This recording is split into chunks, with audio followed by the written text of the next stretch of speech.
మీరు రోహిణీ నక్షత్రం వృషభ రాశిలో మీరు జన్మించారా? అయితే చక్కగా వినండి. ఈ రోజు నుండి మీ దశ, దిశ తిరగబోతుంది.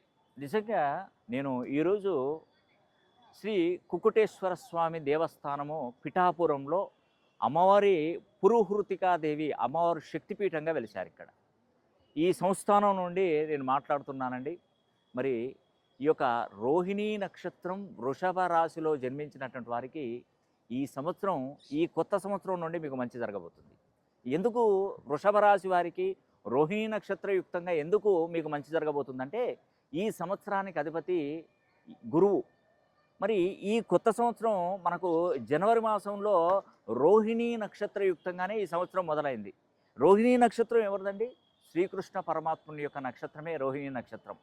ఆ నక్షత్రంలో జన్మించినటువంటి వృషభ రాశి వారికి ఈ సంవత్సరం అనగా పరాభవ నామ సంవత్సరంలో మీరు విజయ దుందుబి మోగించబోతున్నారు. మీ కష్టాలన్నీ తీరబోతున్నాయి.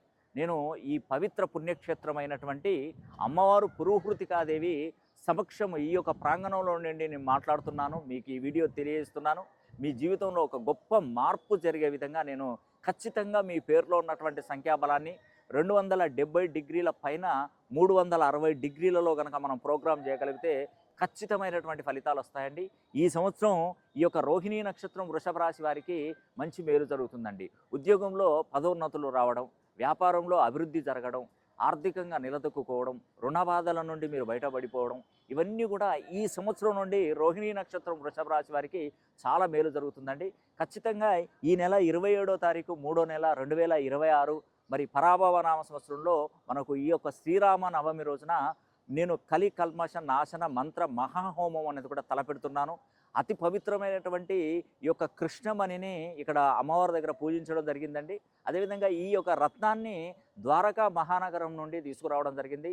ఈ యొక్క కలికల్మష నాశన మహామంత్ర హోమం జరిపించుకున్నటువంటి వారికి ఈ రత్నాన్ని అందజేయడం జరుగుతుంది.